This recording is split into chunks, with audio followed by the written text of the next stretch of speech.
আপনার কাছে আমার প্রশ্ন হল, মার্কিন নিষেধাজ্ঞার পরিপ্রেক্ষিতে অথবা ভারতের উপর তারা যে শুল্ক আরোপ করেছে, যে হাত মোচড়ানোর পদ্ধতিগুলি গ্রহণ করা হচ্ছে, এবং আমি বলছি, এটি আমেরিকা।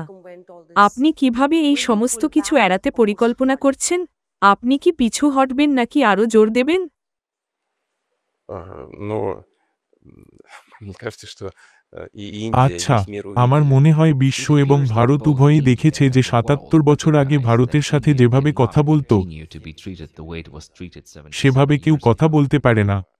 ভারত একটি মহান শক্তি, ইংরেজ বা ব্রিটিশ উপনিবেশ নয়, এবং সকলকে এটি বিবেচনায় নিতে হবে। এবং আরও বেশি করে, আমরা ভারত সরকারের কথা শুনেছি, প্রধানমন্ত্রী মোদি চাপের কাছে নতি স্বীকার করার মতো নন। ভারতীয় জাতি তাদের প্রধানমন্ত্রীর উপর গর্ব করতে পারে।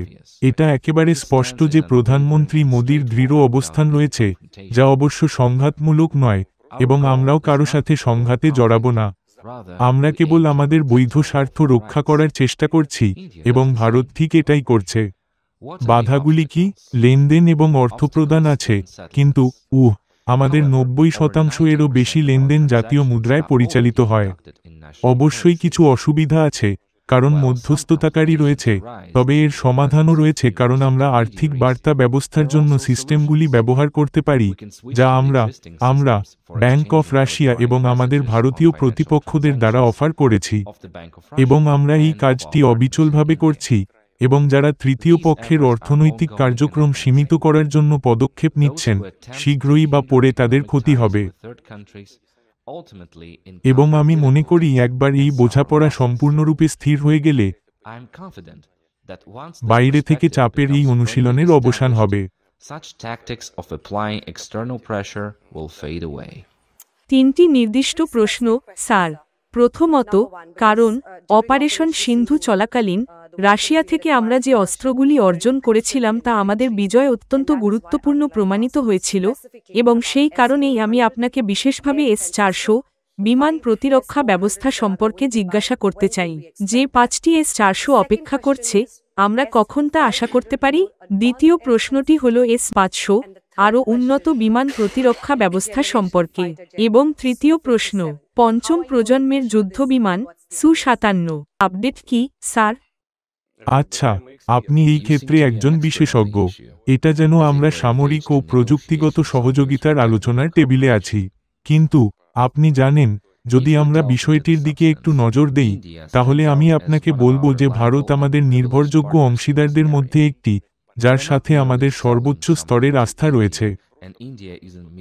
আমরা কেবল ভারতের কাছে জিনিস বিক্রি করছি না, ভারত কেবল প্রতিরক্ষা ক্ষেত্রে জিনিস কিনছে না। আসল কথা হল, ভারতের সাথে এই সম্পর্কটি ভিন্ন প্রকৃতির, ভিন্ন চরিত্রের এবং ভিন্ন স্তরের, এবং এটি এমন কিছু যা আমরা লালন করি ঠিক যেমন ভারত এটি লালন করে। আমরা কেবল বিক্রি করছি না, আমরা প্রযুক্তিও ভাগাভাগি করছি। এবং এটি সামরিক ও প্রযুক্তিগত সহযোগিতার ক্ষেত্রে একটি খুব বিরল ঘটনা, যা আমাদের দুই দেশের মধ্যে উচ্চ স্তরের আস্থার প্রমাণ দেয়। আর ব্যাপারটা হল, জাহাজ নির্মাণ, সামরিক জাহাজ নির্মাণ, ক্ষেপণাস্ত্র নির্মাণ, বিমান নির্মাণে বিস্তৃত পণ্য রয়েছে। Su-57 এর কথা বলেছেন, কিন্তু ভারত অন্যান্য রাশিয়ান বিমানও পরিচালনা করে। অথবা আসুন সাজোয়া যানের উৎপাদনের কথা মনে করি, যেমন ভারত দ্বারা উৎপাদিত T-90 ট্যাঙ্ক, এবং এটি সেরা ট্যাঙ্কগুলির মধ্যে একটি। আর ব্রহ্মোস মিসাইলও ছিল যা আমরা ভারতের সাথে একসাথে তৈরি করতে পেরেছিলাম, এবং যেগুলো ভারতে তৈরি হচ্ছে। আচ্ছা, হ্যাঁ, কালাশনিকভ, এটি অবশ্যই একটি গুরুত্বপূর্ণ অস্ত্র, কিন্তু আমরা উচ্চ প্রযুক্তির কথা বলছি, এমনকি অত্যাধুনিক প্রযুক্তির কথাও বলছি, যদি আমি বলতে চাই। এবং যুদ্ধে নির্দিষ্ট ধরনের অস্ত্রের ব্যবহারের কারণে এর মূল্য বহুগুণ বৃদ্ধি পেয়েছে। এবং এই মুহূর্তে ভারতীয় সামরিক বিশেষজ্ঞরা পুরোপুরি বুঝতে পারেন রাশিয়ান সেনাবাহিনীর সাথে তাদের যোগাযোগের কারণে কোন পরিস্থিতিতে সবচেয়ে কার্যকর, কোনটি ব্যবহার এবং ব্যবহার করা উচিত এবং কোথায় এবং কোন পদ্ধতিতে।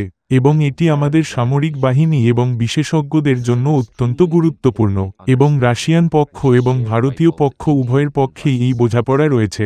ঠিক আছে রাষ্ট্রপতি মহাশয়, আমাকে আপনার তেলের প্রশ্নে ফিরে যেতে হবে কারণ আপনি কৌশলগত স্বায়ত্তশাসনের কথা বলেছেন, যা ভারত আগে থেকেই বলে আসছে। কৌশলগত স্বায়ত্তশাসন, ভারতের স্বার্থে সিদ্ধান্ত নিন, কিন্তু পশ্চিমাদের চাপের পর ভারত কি রাশিয়ার তেল গ্রহণ কমিয়ে দিয়েছে? আপনি জানেন, এই বছরের প্রথম 9 মাসে দ্বিপাক্ষিক বাণিজ্যে কিছুটা হ্রাস পেয়েছে। এটি কেবল একটি ছোটখাটো সমন্বয়। В целом, কিন্তু সামগ্রিকভাবে আমাদের দ্বিপাক্ষিক বাণিজ্য প্রায় আগের মতোই রয়েছে।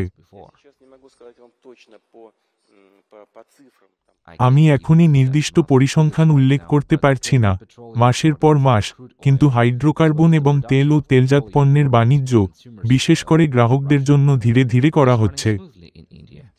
Российской нефти в Индии идет абсолютно ритмично. Я знаю настроение российских, আমি রাশিয়ান অংশীদারদের, রাশিয়ান কোম্পানিগুলির মধ্যে অনুভূতি জানি। их индийских. তারা বিশ্বাস করে যে তাদের ভারতীয় প্রতিপক্ষরা নির্ভরযোগ্য। ঠিক, ভারত ও রাশিয়ার মধ্যে সহযোগিতার ক্ষেত্রে আরেকটি গুরুত্বপূর্ণ দিক হল পারমাণবিক শক্তি। ভারতের পারমাণবিক শক্তি কেন্দ্রের ক্ষেত্রে রাশিয়া সবচেয়ে বড় ভূমিকা পালন করেছে। আমরা কি পারমাণবিক শক্তি কেন্দ্রের গুরুত্বপূর্ণ ঘোষণার দিকে তাকিয়ে আছি? আজ পারমাণবিক শক্তি রাশিয়ার জন্য একটি সংবেদনশীল বিষয়। Есть. হ্যাঁ, আমাদের কিছু ঘোষণা করার আছে। অবশ্যই আছে। প্রকৃতপক্ষে আমরা সবচেয়ে বড় অংশীদারদের মধ্যে একজন। আচ্ছা, ঠিক আছে, অংশীদারদের নয়, বলতে গেলে আমরা পারমাণবিক বিদ্যুৎ কেন্দ্রের জন্য বিশ্বের সবচেয়ে উন্নত এবং নির্ভরযোগ্য সরঞ্জাম প্রস্তুতকারক। রাশিয়ান কোম্পানি রোসাটম বিদেশে পারমাণবিক শক্তি কেন্দ্রের জন্য পারমাণবিক চুল্লি নির্মাণ ও উৎপাদনে বিশ্বের 1 নম্বরে রয়েছে। 22টি পারমাণবিক ইউনিট, বিখ্যাত পারমাণবিক বিদ্যুৎ কেন্দ্র কুদানকুলাম এই ক্ষেত্রে অন্যতম শীর্ষস্থানীয়। এগুলি বৃহৎ ইউনিট, এগুলি কার্যকরভাবে কাজ করছে, এবং আমি নিজেকে পুনরাবৃত্তি করতে পারি যে তারা খুব কার্যকর প্রমাণিত হয়েছে। আপনি যা জিজ্ঞাসা করছেন তার পরিপ্রেক্ষিতে খবর আছে। এই খবরগুলি কি? এর অর্থ হল সম্ভবত রাশিয়া বিশ্বের একমাত্র দেশ যারা ছোট বিদ্যুৎ কেন্দ্র SMR উৎপাদন করতে সক্ষম। রাশিয়ায় ইতিমধ্যেই এগুলো ব্যবহার করা হচ্ছে। এবং আসলে আমরা এগুলোকে স্থলভিত্তিক বিকল্প হিসেবে এবং সমুদ্রভিত্তিক বিকল্প হিসেবে, ভাসমান বিকল্প হিসেবে উৎপাদন করতে পারি।